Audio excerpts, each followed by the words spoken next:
Hello guys, अस्सलाम वालेकुम। कैसे हैं आप लोग? उम्मीद है आप लोग फिट होंगे, ज़बरदस्त होंगे, मज़े में होंगे, बढ़िया होंगे। और और बढ़िया तरीके से हमारे रिएक्शंस को एंजॉय कर मेरा रहे नाम है होंगे। तलहा। इसमें मोहसिन तो गाइस गाइस, रमानंद सागर जी की श्री कृष्णा एपिसोड नंबर 13 का पार्ट नंबर 3 लेकर आ चुके हैं जो गाइस। गाइस लास्ट पार्ट था वो बहुत ही इंटरेस्टिंग था, बहुत ही अमेजिंग था और बहुत ही लीलाओं वाला था।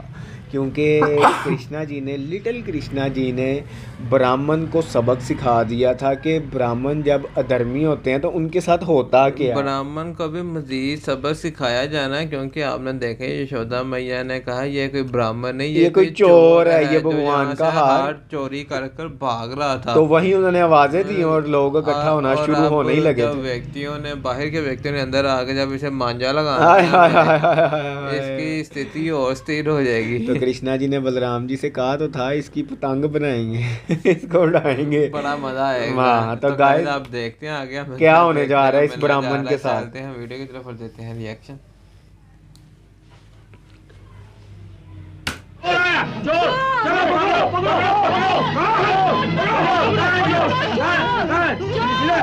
क्या हुआ?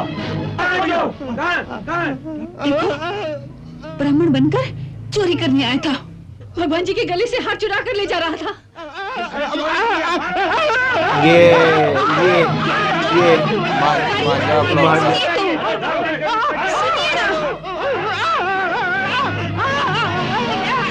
कृष्णा जी मुस्कुरा रहे।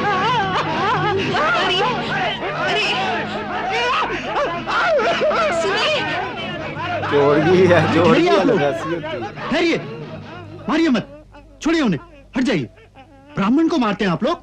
नंदराय जी, ये ब्राह्मण नहीं है, ये चोर है, चोर।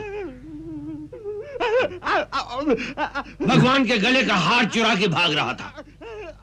पंडित जी, क्या ये सत्य है?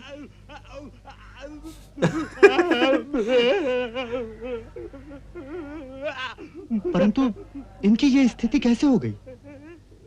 बावला हो गया है क्या? बावले हो गए नहीं होंगे। बाबा, ये हार चुराकर भाग रहा होगा। रास्ते में लटकी मटकियों से सिर इतनी जोर से टकरा गया होगा कि इसका दिमाग हिल गया है, हिल गया है। इसी से बावला हो गया है। नहीं, पकड़ा गया है इसलिए सब झूठ मूठ का बावलापन है। ओ हाँ, हेलो नहीं, छोड़ दो इन्हें। ऐसे नीच को कैसे छोड़ दे नंदराय जी? भाई ये ब्राह्मण है, फिर हमारा अतिथि है। नंदराय जी, ऐसे व्यक्ति दया के पात्र नहीं होते। ब्राह्मण होकर ऐसा कुकर्म करे तो और भी नीच है।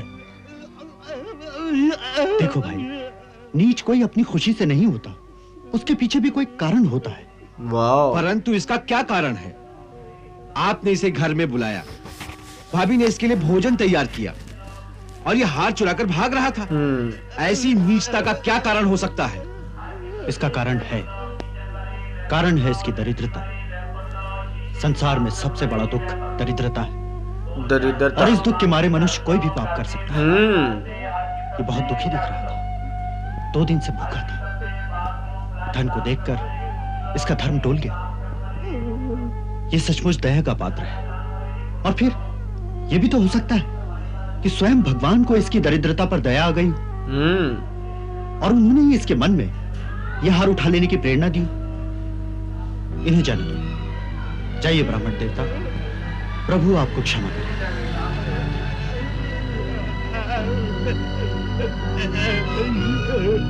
ठहरिए, ठहरिए, ये तो लेते जाइए।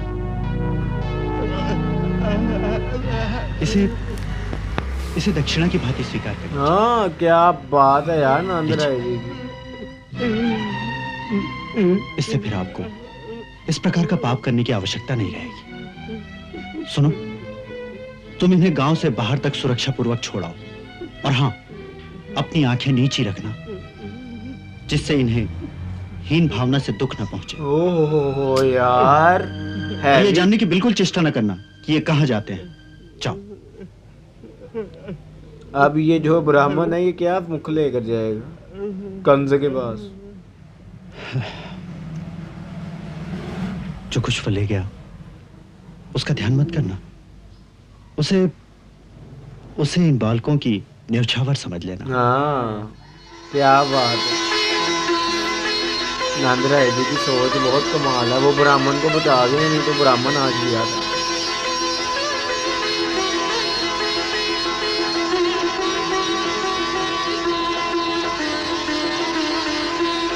आहा, यशोदा मैया बार बार लल्ले को देख रही है अपने।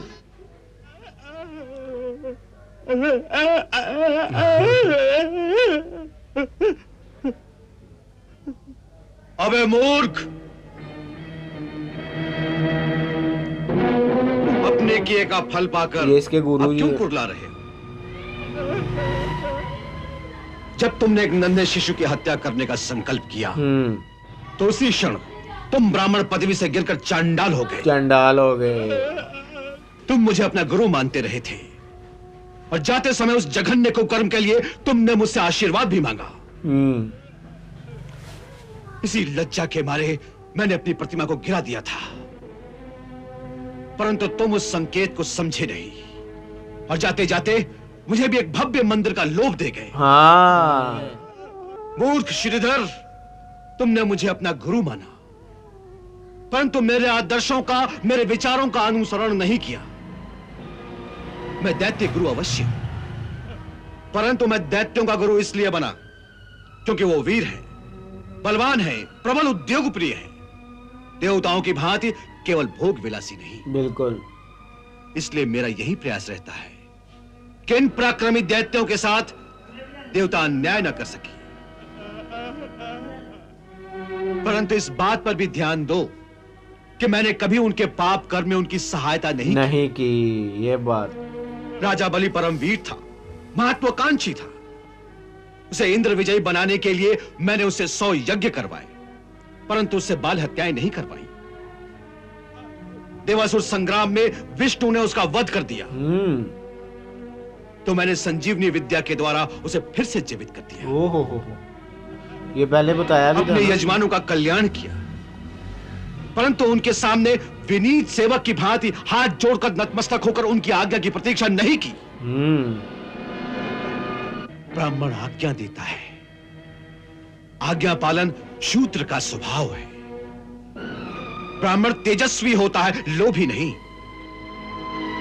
ब्राह्मण का कर्तव्य है कि जनता का और जनता पर राज्य करने वाले राजा का भी मार्गदर्शन करे, उन्हें धर्म का रास्ता दिखाए, न कि राजा की सत्ता से डरकर अथवा राजा को प्रसन्न करने के लिए राजा जो कहे वही करें। वही करें, सही बात है। चाहे वो कार्य धर्म के विरुद्ध हो या पाप हो। पापी, तूने राज सत्ता की सेवकाई करके ब्राह्मण कुल को कलंकित कर दिया है। कलंकित कर दिया।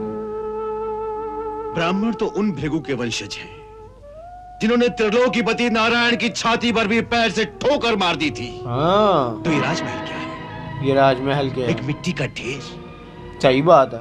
तुमने उसके लोभ में एक नन्हे से बालक की हत्या का जघन्य कर्म करने की चेष्टा की है। छी! और वो बालिक भी कौन? श्रीधर, तुम्हारी इस दशा पर मुझे कोई दया नहीं आती, परंतु तुम्हारे पतन का दुख अवश्य है।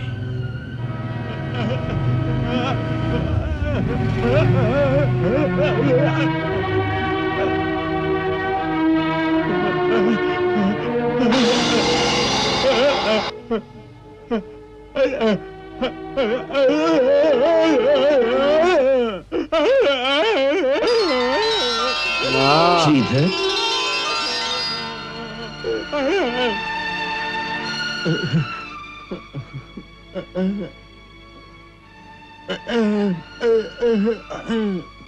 इस रुदन से कुछ लाभ नहीं होगा। तुमने ये नहीं देखा कि प्रभु कितने दयालु हैं? तुम भले ही भ्रष्ट ब्राह्मण थे, फिर भी ब्राह्मण समझकर तुम्हारे प्राण नहीं लिए। हाँ, तुम्हारे प्राण नहीं लिए, तुम्हें जीवित छोड़ दिया ताकि पश्चाताप की अग्नि में जल जल कर तुम इसी जन्म में शुद्ध हो जाओ। यही उनकी दया है। यही उनकी दया, बिल्कुल। अब तुम हिमालय में जाकर उन्हीं नंद नंदन के बाल स्वरूप का ध्यान करके नित्य प्रति उनकी पूजा करो। समय आने पर तुम्हारी बोलने की शक्ति तुम्हें फिर प्राप्त हो जाएगी। तुम फिर बोल सकोगे। परंतु तुम्हारी जिह्वा केवल उसी समय बोल सकेगी जब तुम प्रभु का नाम सिमरन करोगे हाँ। अथवा प्रभु की स्तुति गाओगे। और कुछ बोलने की शक्ति तुम्हारी जिह्वा में अब कभी नहीं आएगी। और कुछ बोलने की शक्ति ही नहीं आएगी। श्रीधर, प्रभु का स्वभाव ही ऐसा है, वो अहित करने वाले का भी हित करते हैं, शत्रुओं से भी मित्रता करते हैं। देखो, ये भी उनकी कितनी दया है कि केवल प्रभु नाम स्मरण के कारण ही अंत समय में तुम्हारी मुक्ति हो जाएगी। श्री कृष्ण गोविंद हरे मुरारे, केवल इसी मंत्र का जाप करते रहो। श्री कृष्ण गोविंद हरे मुरारे, श्री कृष्ण गोविंद हरे मुरारे। ओए यार यहाँ जबरदस्त। ये पार्ट यहाँ हुआ ये पार्ट खत्म। ये पार्ट भी बहुत ही जबरदस्त था। मैं सबसे पहले मोहसिन भाई इस पार्ट में कहना चाहूंगा कि जो नंद राय जी की सोच है वो कितनी की जबरदस्त थी, कितनी के पॉजिटिव थी कि उन्होंने हर सूरत उन्होंने कोशिश की उसको बचाने की, ब्राह्मण को, और बचाया भी। और सिर्फ क्या है कि ब्राह्मण होने के कारण अभी ये जो आए थे वो भी यही कह रहे थे कि तुम ब्राह्मण हो जिस वजह से प्रभु ने तुम पर दया की, तुम्हारे मृत्यु नहीं ली, तुम्हारी मृत्यु नहीं की, तुम्हारा वध नहीं किया, ताकि अगर तुम्हारा वो वध कर देते तो तुमने तायात इसी तरह ही तड़पते रहना था। और अब ये सजा इस वजह से दी है ताकि तुम इसी जीवन में मुक्ति पा सको। तुम्हारी जीवा से अब इसके अलावा कोई अल्फाज नहीं निकलेंगे। श्री कृष्ण कृष्णा जी का ही नाम लेते रहो। इसके अलावा वो कुछ बोल ही नहीं पाएगा और टाइम आने पर वो बोल और सुन पाएगा।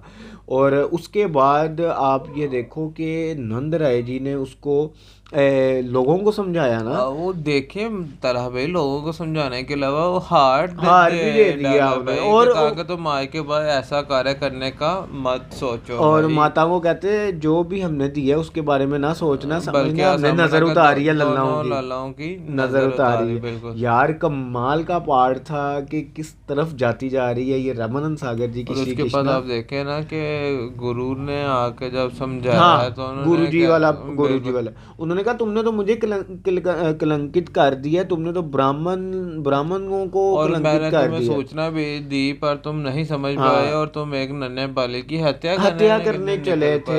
ये उसी का परिणाम है। बिल्कुल। तो गाइस अब नेक्स्ट देखेंगे क्या होने वाला है, क्योंकि कृष्णा जी की आगे और लीलाएं देखने को मिलने वाली हैं। तो अगर आपको यहाँ तक ये वीडियो अच्छी लगी तो इसको लाइक शेयर कमेंट और हमारे चैनल को सब्सक्राइब कीजिएगा गाइस। धड़ाधड़ टन सब्सक्राइब कीजिएगा। मिलते हैं नेक्स्ट वीडियो नेक्स्ट पार्ट के साथ। Love you India. Bye bye.